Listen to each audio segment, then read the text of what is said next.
Hello everyone, welcome back to my channel. This is Neha Tripathi. सबको मेरा प्रणाम। कैसे हैं आप लोग? आई होप आप लोग बहुत अच्छे होंगे। मैं भी अच्छी हूँ। तो आज मैं हाजिर हूँ आपके सामने दिस दैट और दीज दोज के जो ट्रिक्स होते हैं या फिर बच्चों को कैसे सिखाएं वो लेकर के। तो फटाफट से देख लेते हैं कि दिस दैट और दीज दोज बच्चों को कैसे सिखाएं कि वो लाइफ टाइम ना भूलें। तो सबसे पहले जब भी हम दिस दैट बच्चों को पढ़ाना शुरू करेंगे तो सबसे पहले तो हमको उनको बताना है दिस का मतलब और दैट का मतलब। दिस का मतलब होता है यह और दैट का मतलब होता है वह। और दिस के साथ में हमेशा इज का यूज होता है क्योंकि ये सिंगुलर नाउन में लगाते हैं, और दैट के साथ भी इज का यूज होता है क्योंकि ये सिंगुलर नाउन में लगाते हैं। दिस और दैट दोनों के साथ हम इज का यूज करते हैं। दिस का मतलब होता है यह और दैट का मतलब होता है वह। बस इतनी सी बात उनको अच्छे से बता दीजिए। उसके बाद जो मेन चीज़ है वो ये बताना है बच्चों को कि दिस हम यूज़ करते हैं पास की चीज़ों के लिए एंड दैट हम यूज़ करते हैं दूर की चीज़ों के लिए। दिस इज और पास। दिस के साथ हम इज का यूज़ करेंगे और दिस हम वहाँ यूज़ करेंगे जो चीज़ें हमारे पास में होती हैं। जैसे हम हाथ में रिमोट लेके बच्चे से बोल सकते हैं कि this is a remote. Sorry, light चली गई थी। तो हम बच्चों को बोल सकते हैं कि रिमोट हाथ में लेकर कि this is a remote, and TV की तरफ हम इशारा करके बोल सकते हैं कि दैट इज अ टीवी। तो बच्चे को ये समझ में आ जाएगा कि टीवी दूर है इसलिए वहाँ दैट का यूज़ किया है, और रिमोट हमारे हाथ में है इसलिए यहाँ दिस का यूज़ हुआ है। इसके लिए हम बहुत सारे बच्चों को और वर्कशीट्स करानी बहुत ज़रूरी है, बहुत ज़्यादा ज़रूरी है उनकी प्रैक्टिस होना। आप इस तरीके से और बच्चों को ना थोड़ा ऐसे डिफरेंट डिफरेंट थोड़ा शेप्स और कलर्स और ऐसी चीज़ें बनाएंगे तो अट्रैक्ट होते हैं। Dash is an apple. Dash में क्या आएगा? डैश में आएगा दिस। क्यों? क्योंकि एप्पल बिल्कुल पास में है। Dash is a box. Box, यहाँ डैश में क्या आएगा? क्या है पास में? बॉक्स। तो यहाँ क्या लिखेंगे? This. This is a box क्योंकि ये बिल्कुल पास में है। Now see, dash is a pin.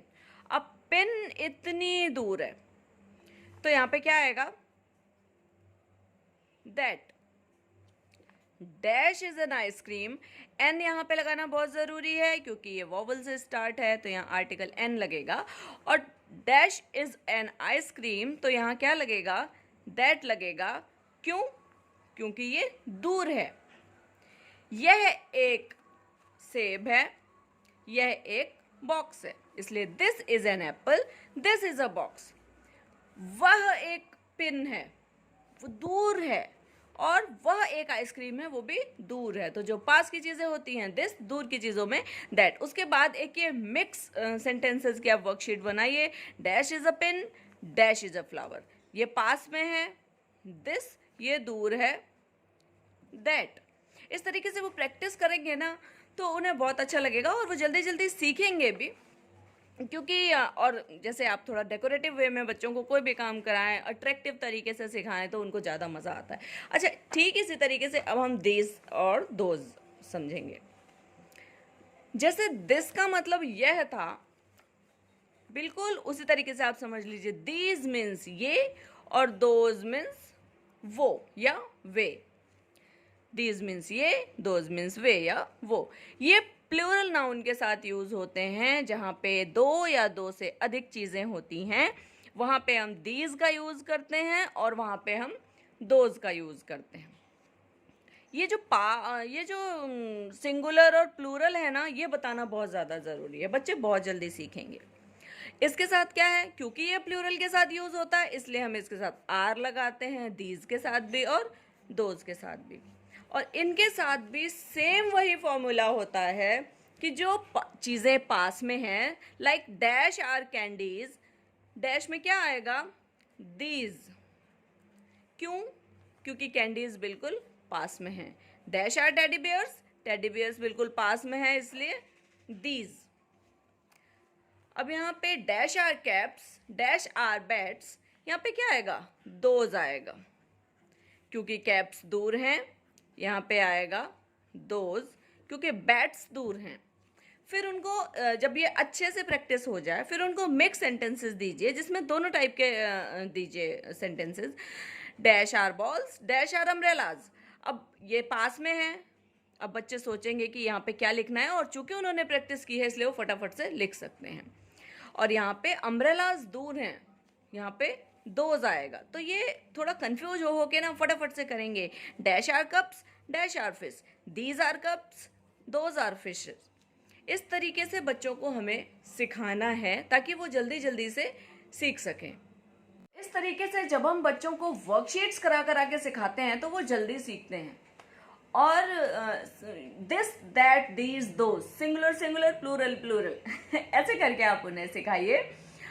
और डायग्राम्स, पिक्स वगैरह, ये पिक्चर्स वगैरह जरूर दिखाइए, उससे वो जल्दी सीखेंगे। उनको बस एक बार बात बता दीजिए, दिस, पास, दैट, दूर, दीज, पास, दोज, दूर। ये चीज जैसे ही वो सीख जाए, बस दिस के साथ इस, वो सिंगुलर नाउन के साथ यूज होता है, और वो प्लूरल, इसमें कुछ नहीं है। एक बार बच्चों ने ये सीख लिया, वो लाइफ टाइम नहीं भूलते हैं। हमने भी तो ये चीजें अपने बचपन में ही सीखी हैं, बट हमें इतने अच्छे से सिखाया नहीं गया, बहुत सारे तरीकों से नहीं सिखाया गया उस टाइम पे, और अब के तो बहुत अच्छे अच्छे तरीके हैं। तो बस इस तरीके से आप सिखाइए। वर्कशीट्स जरूर बनवाइए, क्योंकि जितनी वर्कशीट्स बच्चे करेंगे उतना ज़्यादा उनकी प्रैक्टिस होगी और उतने अच्छे से उनको समझ में आएगा। वर्कशीट्स ज़रूर बनाइए, और मैं भी यही करती हूँ। आई होप आपको ये वीडियो बहुत पसंद आई होगी। प्लीज़ लाइक कर देना, सब्सक्राइब कर लीजिए, और वीडियो पे आप चाहें तो कमेंट कर सकते हैं। अगर आपको कुछ चीज़ें इसमें गलत लगी हो या सही लगी हो तो आपका बहुत बहुत वेलकम है। Thank you so much for watching मी। फिर से मिलती हूँ आपसे एक नए ब्लॉग के साथ। Bye bye.